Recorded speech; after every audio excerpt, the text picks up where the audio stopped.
Hello students, स्वागत है आपका रितु मैम की क्लास में। NMMS परीक्षा की ज़ोरदार तैयारी के लिए जुड़ी है हमारे चैनल से। आज हम सीखेंगे रीजनिंग का चैप्टर 13 घड़ी एवं कैलेंडर। इंग्लिश में से बोलते हैं क्लॉक एंड कैलेंडर। ठीक है, पहले हम घड़ी के बारे में जानेंगे कुछ महत्वपूर्ण तथ्य। चलिए स्टार्ट करते हैं आज की क्लास। घड़ी एक ऐसा उपकरण है जिसका प्रयोग समय को घंटे, मिनट तथा सेकंड में दर्शाने के लिए किया जाता है। घड़ी का प्रयोग इसके लिए समय को घंटे, मिनट और सेकंड में दर्शाने मतलब दिखाने के लिए इसका घड़ी का प्रयोग किया जाता है। तथा कैलेंडर का प्रयोग क्या होता है? दिन, सप्ताह, माह, तिथि एवं वर्ष के बीच आपसी संबंध को प्रदर्शित करने का एक साधन है। ठीक है, कैलेंडर क्या है? दिन, सप्ताह, माह, तिथि एवं वर्ष के बीच आपसी संबंध को प्रदर्शित करने का एक साधन है। सामान्यतः घड़ी में 4 अवयव होते हैं। ठीक है, यहाँ पर मुख्य बात कही गई है कि घड़ी कुल 4 पदार्थों से मिलकर बनती है। पहला होता है, मुख्य चीज़ है डायल। एक गोलाकार या चौकोर आकार की एक पट्टिका होती है जिस पर 1 से 12 तक अंक लिखे होते हैं। देखिए, घड़ी चौकोर भी हो सकती है ना, और गोलाकार भी हो सकती है, जिसमें एक पट्टी दी होती है जहाँ पर संख्याएं भी, अंक भी लिखे हो सकते हैं 1 से 12 तक। ठीक है, अंक लिखे हो सकते हैं और बिंदु भी लिखे होते, बिंदु रखे होते हैं, जैसे कि एक बिंदु, ठीक है, दूसरा बिंदु, तीसरा बिंदु, ऐसे बिंदु भी हो सकते हैं और अंक भी हो सकते हैं। घड़ी के 4 अवयव होते हैं। पहला है डायल, घंटे की सुई, मिनट की सुई और सेकंड की सुई। ठीक है, पहला हम समझेंगे डायल। डायल क्या होता है? ये एक डायल, ठीक है, पट्टी सी होती है, उसके चारों तरफ अंक लिखे होते हैं। ज़रूरी नहीं है कि अंक ही लिखे हो, बिंदु भी अंकित हो सकते हैं। ठीक है, घंटे की सुई, देखिए ये होती है घंटे की सुई। मिनट की सुई से थोड़ी छोटी और थोड़ी मोटी। ठीक है, ये होती है घंटे की सुई। और मिनट की सुई, घंटे की सुई और सेकंड की सुई दोनों से बड़ी और मोटी। ठीक है, दोनों से बड़ी होती है। सेकंड की सुई सबसे पतली होती है। ठीक है, और मिनट की सुई से थोड़ी छोटी।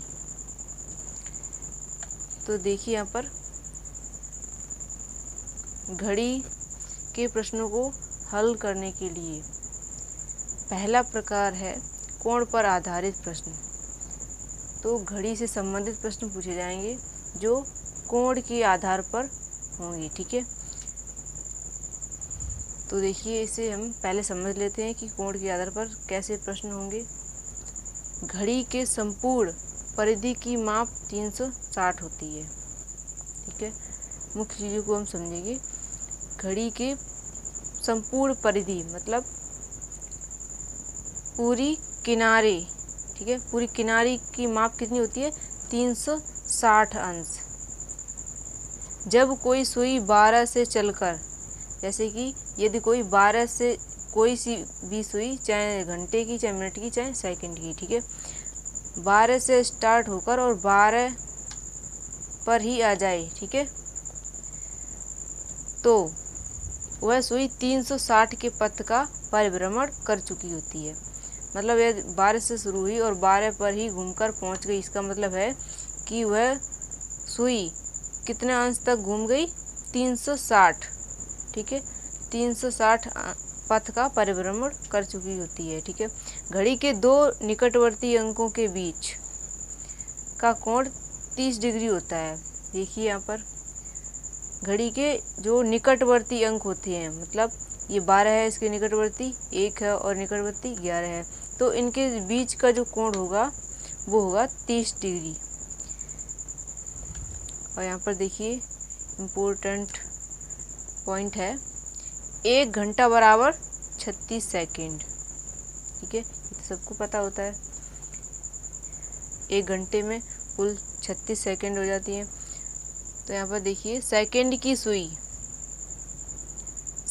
की सुई प्रति मिनट 360 का कोण बनाती है। ठीक है, और मिनट की सुई प्रति मिनट 6 डिग्री का कोण बनाती है।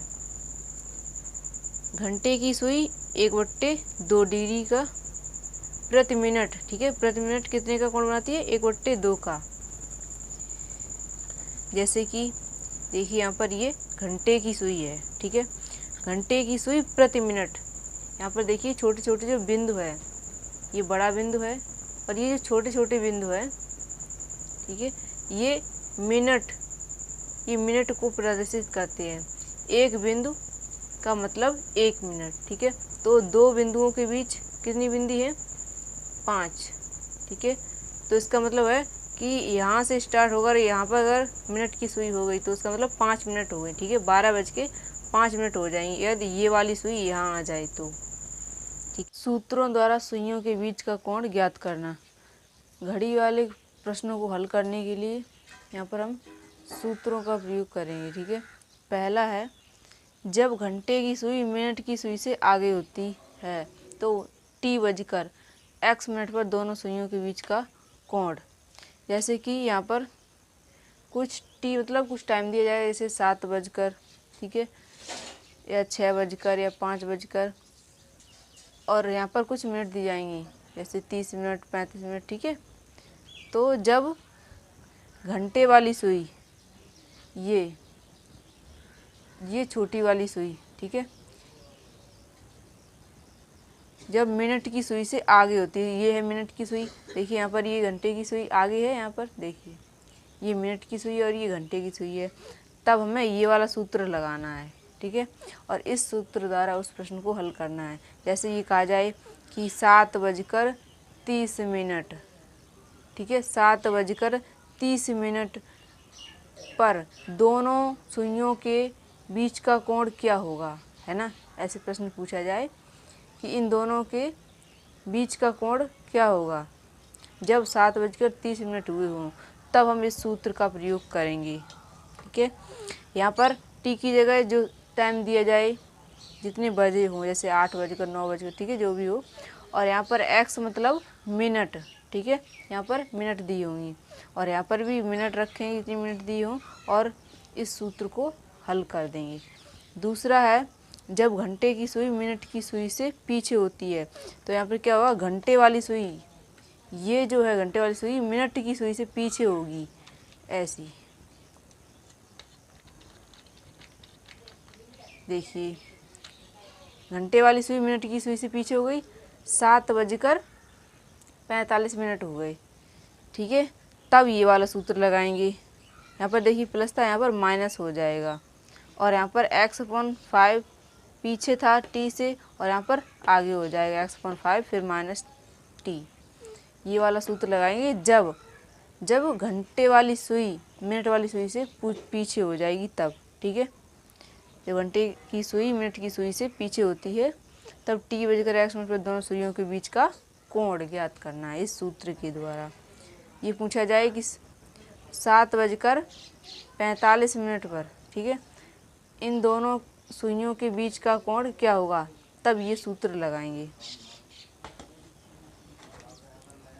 और यहाँ पर देखिए टाइम देखना भी और बता देते हैं। जैसे कि यहाँ पर अगर मान लिए 7 बजे, ठीक है, तो मैंने कैसे जोड़ दिया कि 45 मिनट हो गए, तो 9 में 5 का गुणा कर दो, क्योंकि प्रत्येक संख्या के बीच 5 बिंदु हैं, तो इसका मतलब 5 नेम 45। अगर 10 पे होती 5 50, ठीक है, तो 7:50 हो जाते हैं, 7:45 हैं। प्रश्न नंबर 1 दिया हुआ यहाँ पर, जो हमने अभी 2 सूत्र समझे थे, पहला और दूसरा। जब घंटे की सुई मिनट की सुई से आगे होती है तब ये वाला सूत्र लगाते हैं। ठीक है, तो इस प्रश्न को हल करने के लिए हमें ये सूत्र लगाना होगा, क्योंकि 8:20 हो रहे हैं। देखिए यहाँ पर 8:20, इसका मतलब ये मिनट वाली सुई 4 पे होगी, तभी तो 4 पंजे 20 मिनट होंगी। ठीक है, 8:20 इन दोनों के बीच का कोण ज्ञात करना है। चलिए देखते हैं। 30, ये वैसे वैसे लिख लेंगे। टी टाइम कितना दिए हुआ 8 बजकर, माइनस एक्स मिनट कितने दिए हुए हैं 20, ठीक 5, प्लस एक्स, फिर यहाँ पर मिनट लिखेंगे 20/2। चलिए देखते हैं यहाँ पर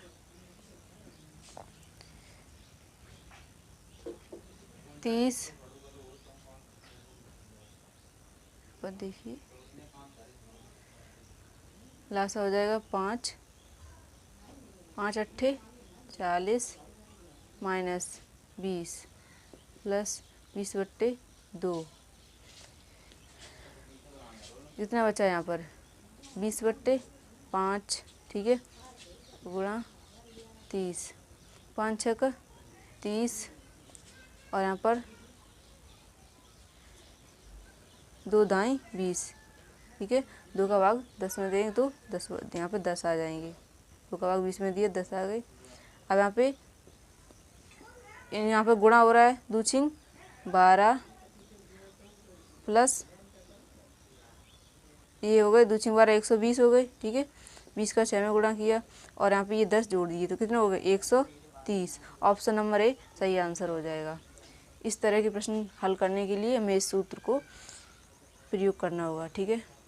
देखिए यहाँ पर 130 अंश का कोण बनेगा, 130 डिग्री। देखिए यहाँ पर 8 और 4 पर मिनट वाली सुई है तो इन दोनों के बीच का कोण कितना होगा 130 डिग्री। देखिए यहाँ पर ये जो प्रश्न दिया हुआ है, यदि किसी घड़ी में 8:20 हो रहे हैं तो उस वक्त घंटे एवं मिनट की सुई के बीच कितने डिग्री का कोण बनेगा। अभी तक हमने इसे प्रश्न को सूत्र द्वारा हल किया था, अब इसे हम बिना सूत्र के द्वारा हल करेंगे। देखिए सबसे पहले हमने आपको बताया था कि घंटे की सुई 1 मिनट में कितना विचलन करती है 1/2, ठीक है। 1 मिनट में कितना चलती है 1/2 घंटे की सुई, ये वाली 1 मिनट में 1/2, मतलब यहाँ है ये वाली घंटे वाली सुई, ठीक है। यहाँ है तो 1 मिनट में यहाँ पहुँच जाएगी, मतलब 1/2 आधा डिग्री कोण विचलन करती है, मतलब आधा डिग्री कोण तक चलती है 1 मिनट में। तो यहाँ पर देखिए हमें मिनट कितने दिए हुए हैं 20, तो 20 में कितने चलेगी 20 मिनट में, 1 मिनट में चलती है 1/2, तो 20 मिनट में, तो यहाँ पर हम क्या करेंगे 20 का गुणा करेंगे। अब 2 का भाग देंगे 20 में, 2 दाएँ 20, ठीक है। तो कितना आ गया यहाँ पर 10 डिग्री, ठीक है। अब देखिए यहाँ पर 6 और कितना पूछा है 8:20 पर, तो 8:20 पर इनके बीच का कोण कितना हो जाएगा, क्योंकि जब ये दोनों घंटे वाली सुई और मिनट वाली सुई पास पास होती हैं तो उनके बीच का कोण 30 डिग्री होता है, ठीक है। जैसे यहाँ पर अभी 8 पर है और ये 7 पर है, तो इनके निकटवर्ती 2 अंक हैं, इनके बीच का कोण होगा 30। तो यदि यहाँ से यहाँ हो गई तो मान लो 30 और 30, ठीक है। तो इनके बीच का कोण देखिए, यहाँ से यहाँ तक 30 हो गया और यहाँ से यहाँ तक 60 हो गया, यहाँ से यहाँ तक 90 और 30 120, ठीक है। यहाँ से यहाँ तक कितने कोण बन गए, इन दोनों के बीच 30 हो गया, इन दोनों के बीच 30 हो गया, 30 60, इन दोनों के बीच 30 60 30 90, और इन दोनों के बीच 30 90 और 30 120, ठीक है। तो यहाँ से यहाँ तक कितने कोण बन गए 120 अंश का। तो यहाँ पर देखिए 120 बन गया। अब यहाँ पर ये वाला हम इस कोण को जोड़ देंगे, ठीक है। तो कितना हो गया 130। देखिए ऑप्शन नंबर ए सही आंसर हो गया 130। इस तरह से हमें इस दोनों के कोण को ज्ञात करना है कि इन दोनों सुइयों के बीच कितना कोण बनेगा, ठीक है। तो यहाँ से यहाँ तक कितना कोण बन रहा है 130। ये है सरल तरीका। प्रश्न नंबर 2 दिया हुआ है, यदि घड़ी में 5:40 हो रहा है तो उस वक्त घंटे एवं मिनट की सुइयों के बीच कितने डिग्री का कोण बनेगा। तो जब मिनट की सुई घंटे वाली सुई से आगे होती है तो ये वाला सूत्र लगाते हैं। ठीक है, अब इस प्रश्न को हम हल करेंगे। लिखेंगे 30। ठीक है, उसके बाद x मतलब मिनट कितना दिया हुआ है 40/5 माइनस t टाइम कितना दिया हुआ है 5 बज के। ठीक है, हम 5 माइनस फिर से लिखेंगे मिनट x कितनी है 40/2। ठीक है, यहाँ पर देखिए 30, यहाँ पर कोई चिन्ह नहीं, इसका मतलब गुणा। ठीक है, कोष्टक और कोई संख्या लिखी उसके बीच अगर कोई चिन्ह नहीं है तो यहाँ पर गुणा का चिन्ह होता है। अब इसे हम सॉल्व करेंगे। लासा है 5 हो गया। ठीक है, 40 माइनस 5 25 माइनस 40/2 30 गुणा, यहाँ पर हम ये ऐसे पहले से घटाएंगे, कितना बचेगा 10 में से 5 घटाएंगे तो 5, 3 में से 2 1। ठीक है, /5 माइनस 40/2 5 छक 30। अब यहाँ पर देखिए 15 छिक 90 और यहाँ पर हम ऐसे कर सकते हैं 20 दूनी 40। तो 90 में से 20 घटाएंगे, कितना बचा 70। तो ये आंसर हो गया 70 डिग्री। ठीक है, इन दोनों के बीच कितने डिग्री का कोण बनेगा 70 डिग्री का कोण। नंबर 3 दिया हुआ है, यदि घड़ी में मिनट की सुई 12 पर है और घंटे की सुई उससे उसी चाल की दिशा में 120 डिग्री का कोण बना रही है तो घड़ी में क्या समय होगा। देखिए यहाँ पर अभी जो हमने 2 प्रश्न हल किए थे उसमें हमें कोण ज्ञात करना था और यहाँ पर हमें समय पूछ रहा है। ठीक है, कि यदि 120 डिग्री का कोण बन रहा है और मिनट वाली सुई 12 पर है तो कितना टाइम होगा। देखिए यहाँ पर यदि 120 डिग्री का कोण बनेगा, ठीक है, और ये मिनट वाली सुई, ये वाली सुई 12 पर होनी चाहिए, ये वाली सुई 12 पर। ठीक है, तो पूछ रहा है कि कितने डिग्री, मतलब कितना समय होगा। कोण तो दिया हुआ है डिग्री। ठीक है, 120 डिग्री में। अब हमें समय ज्ञात करना है। तो मैंने आपको बताया था कि 2 निकटवर्ती अंकों के बीच 30 डिग्री का कोण बनता है। जैसे 1 और 2 के बीच 30 डिग्री का बनेगा, 2 और 3 के बीच यहाँ पर भी 30 डिग्री का। प्रत्येक निकटवर्ती अंकों के बीच 30 डिग्री का कोण बनता है। तो देखिए यहाँ पर 120 में हम 30 का भाग करेंगे, 30 का भाग देंगे 120 में तो 0 से 0 कटेगा, 3 चक्कू 12। तो यहाँ पर हो गए 4 बजे। अब कह रहा है कि मिनट वाली सुई यदि 12 पर है तो यहाँ पर करेक्ट 4 बजे होंगी, है ना। यहाँ से स्टार्ट होती है 1 मिनट, यदि यहाँ पर आ जाएगी तो 5 मिनट हो जाएगा। ठीक है, और यहाँ पर 2 पे आ जाएगी तो 10 मिनट। तो करेक्ट 12 पर है तो इसका मतलब 4:00 होगी। तो ऑप्शन नंबर ए सही आंसर हो जाएगा।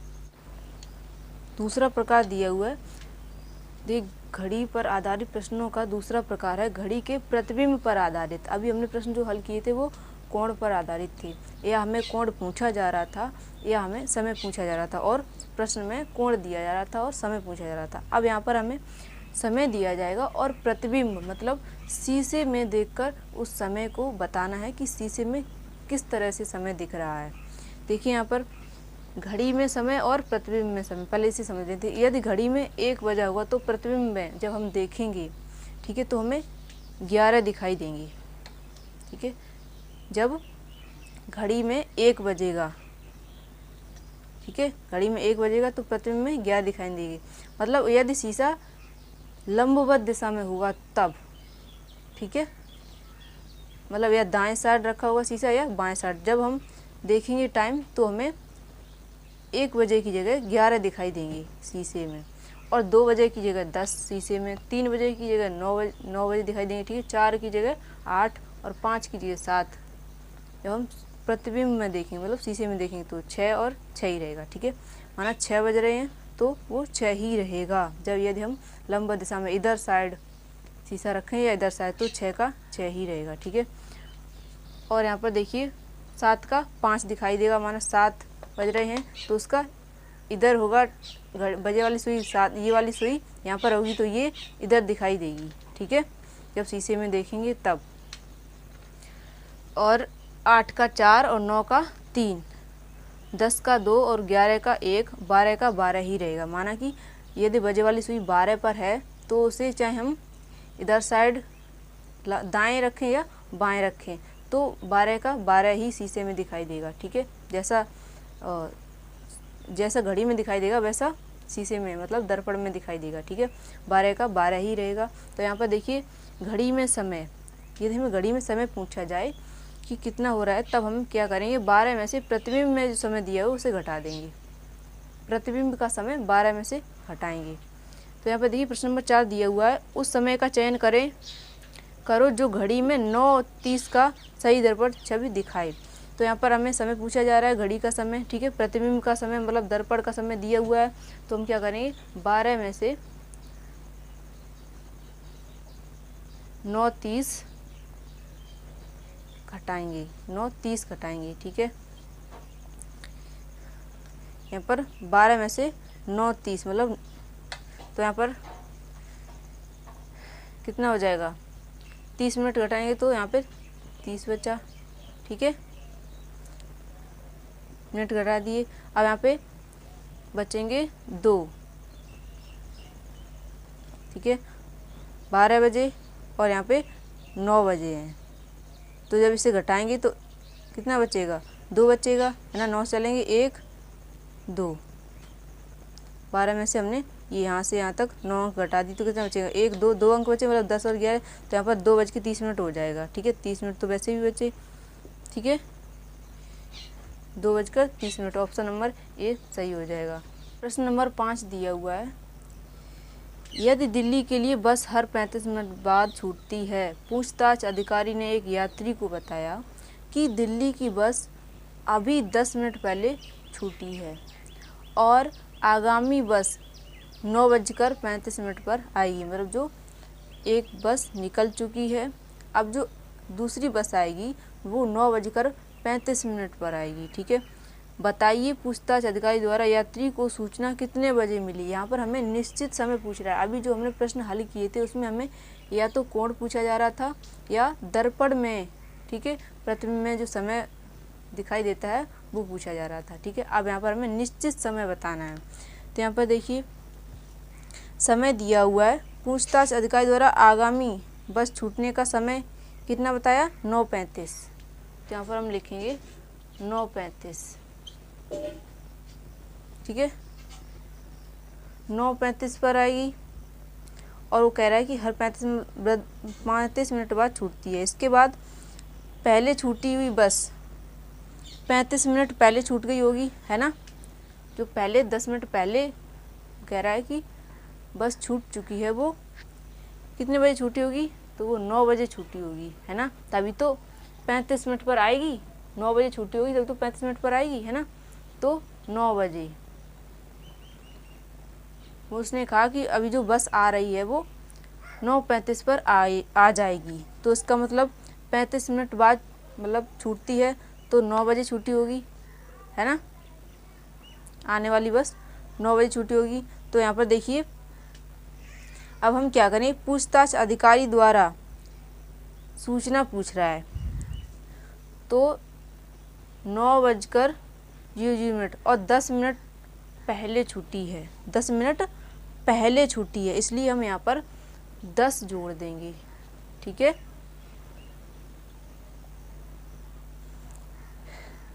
10, तो यहाँ पर देखिए कितना हो जाएगा, 9:10 हो जाएंगे, 10 मिनट पहले छूटी है ना, मिनट तो यहाँ पर ये बजे 00 और 10 मिनट हो जाएगी। ठीक है, तो 9:10 हो जाएंगे, है ना। 9:10 पर उस व्यक्ति को अधिकारी द्वारा सूचना दी गई। कितने बजे? 9:10। ठीक है, तो ये हमारा सही आंसर हो जाएगा। 9:10 पर यात्री को सूचना मिली अधिकारी द्वारा। ठीक है, 9:10 पर। कैलेंडर में 5 अवयव होते हैं: दिन, सप्ताह, महीना, वर्ष और तिथि। ये सबको पता होता है कि 60 सेकंड में 1 मिनट और 60 मिनट में 1 घंटा और 24 घंटे में एक मतलब दिन और रात होते हैं। ठीक है, और 7 दिन का एक सप्ताह होता है, 4 सप्ताह का एक महीना होता है। जब एक महीने में कितने सप्ताह होते हैं? 4। और एक महीने में 28, 29, 30 या 31 दिन होते हैं। ठीक है, यदि लीप वर्ष होती है तो सामान्य वर्ष होती है तो 28 और लीप वर्ष होती है तो 29। ठीक है, कोई महीना 31 का होता है तो कोई 30 का। और 52 सप्ताह में एक वर्ष होती है, 12 महीना में एक वर्ष होती है, एक वर्ष में 365 दिन होते हैं। और लीप वर्ष मतलब लौंद की वर्ष में 366 दिन होते हैं। 10 वर्ष का एक दशक होता है। ठीक है, ये भी याद करने लायक पॉइंट है। 10 वर्ष का एक दशक और 100 वर्ष की एक शताब्दी होती है और 1000 वर्ष की एक सहस्त्राब्दी होती है। ठीक है, उसे बोलते हैं सहस्त्राब्दी। 1000 वर्ष की होती है एक सहस्त्राब्दी। कोई पूछे कि शताब्दी कितने की होती है तो 100 वर्ष की एक शताब्दी। चलिए अब स्टार्ट करते हैं। देखिए यहाँ पर सामान्य वर्ष 52 सप्ताह होते हैं। ठीक है, और एक दिन विषम दिन होता है एक। ठीक है, सामान्य वर्ष में मतलब 365 दिन होते हैं। 52 सप्ताह और एक दिन एक्स्ट्रा, 365 दिन। और फरवरी के महीने में जब सामान्य वर्ष होती है तो 28 दिन की फरवरी होती है। अर्ध वर्ष मतलब लीप वर्ष को कहते हैं। 5 सप्ताह। ठीक है, 52 सप्ताह होंगे यहाँ पर, 52 सप्ताह और 2 दिन एक्स्ट्रा होते हैं। ठीक है, मतलब 2 दिन विषम। तो यहाँ पर 366 दिन होते हैं लीप वर्ष में, 366 दिन। और फरवरी 29 दिन की होती है। विषम दिनों की अवधारणा देखिए यहाँ पर। विषम दिन कैसे ज्ञात किए जाते हैं? जब हमें कोई पूछे कि किस वर्ष में कितने विषम दिन होंगे। ठीक है, किस शताब्दी में कितने विषम दिन होंगे, तो उसे ज्ञात करने के लिए हमें क्या करना है? विषम दिन ज्ञात करने के लिए दिनों की संख्या में 7 से भाग देते हैं। ठीक है, जो हमें दिन बताए जाएं, जितने भी 366, ठीक है, 270 जितने भी हों, तो हमें उसमें क्या करना है? 7 का भाग देना है। साधारण वर्ष में पहला तथा अंतिम दिन समान होता है। साधारण वर्ष मतलब लौंद वर्ष नहीं। और साधारण वर्ष हम कैसे ज्ञात करेंगे? जो भी वर्ष है उसमें हम, जैसे अभी सन 2024 है तो 24 में हम क्या करेंगे? 4 का भाग देंगे। ठीक है, 4 पंजे 20, यहाँ पर भाग नहीं है तो 0, और 4 छिंग 24, पूरा भाग चला। इसका मतलब सन 2024 है वो लीप वर्ष है। ठीक है, यदि 4 का कोई सन 4 से पूर्णतः विभाजित नहीं होती है तो वो लौंद वर्ष नहीं होती है, मतलब लीप वर्ष नहीं होगी। यहाँ पर देखिए, और यदि साधारण वर्ष होगी, लीप वर्ष नहीं होगी, तो उसका पहला और अंतिम दिन समान होगा। जैसे पहला दिन सोमवार है तो महीने का मतलब वर्ष का अंतिम दिन वो भी सोमवार ही होगा। लीप वर्ष में पहला तथा अंतिम दिन असमान होता है। लीप वर्ष में ऐसा नहीं होता। लीप वर्ष में क्या होता है? अगर वर्ष का पहला दिन कुछ है तो लास्ट दिन वर्ष का कुछ होगा। ठीक है, अंतिम दिन पहले दिन से एक आगे बढ़ जाता है। इसमें लीप वर्ष में क्या होता है? अंतिम दिन क्या होता है? पहले दिन से एक आगे बढ़ जाता है। जैसे पहला दिन सोमवार हुआ तो लास्ट दिन, वर्ष का लास्ट दिन होगा मंगलवार। नंबर 6 दिया हुआ है। यदि 21 फरवरी 2005 को रविवार था तो 21 फरवरी 2007 को सप्ताह का कौन सा दिन होगा? देखिए, साधारण वर्ष में एक विषम दिन होता है। ठीक है, 365 दिन होते हैं तो उनमें से एक विषम दिन होता है। तो यहाँ पर संदर्भ 5 से संदर्भ 7 तक कितने विषम दिन हो जाएंगे? 6 और 7, 2 वर्ष हैं तो वहाँ पर 2 विषम दिन हो जाएंगे। कितने विषम दिन हो जाएंगे? 2। अब साधारण वर्ष में क्या होता है कि जो वर्ष का पहला दिन होगा वही वर्ष का अंतिम दिन होगा। ठीक है, तो 21 फरवरी को रविवार है, 21 फरवरी को रविवार। ठीक, अब 2 विषम दिन हैं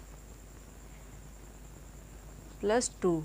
रविवार से 2 दिन आगे कौन सा दिन होगा? सोमवार, मंगलवार।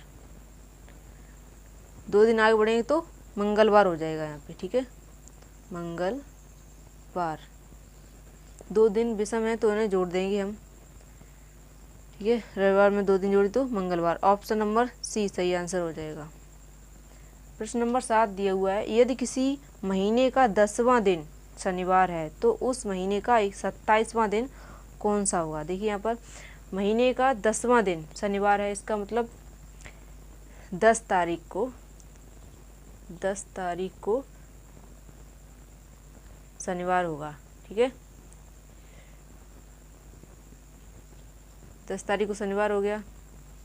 अब यदि 10 में हम 7 जोड़ दें, क्योंकि सप्ताह 7 दिन का होता है, तो 17वां दिन हो जाएगा। ठीक है, 17वां दिन भी शनिवार का होगा, है ना। 17वां दिन जो होगा वो भी, उसमें भी शनिवार होगा। 17 में 7 जोड़ दें तो कितना हो जाएगा? 24, मतलब 24 तारीख। ठीक है, यहाँ पर 17 तारीख वो भी शनिवार और 24 तारीख को भी शनिवार ही होगा। फिर 24, उसके बाद 25 तारीख को शनिवार के बाद रविवार हो जाएगा। ठीक है, रविवार, 25 तारीख को रविवार। 26 को एक दिन बढ़ते जा रहे हैं। ठीक है, 26 को सोमवार। 27 को, मतलब 27 तारीख तो 27वां दिन हो जाएगा, मंगलवार।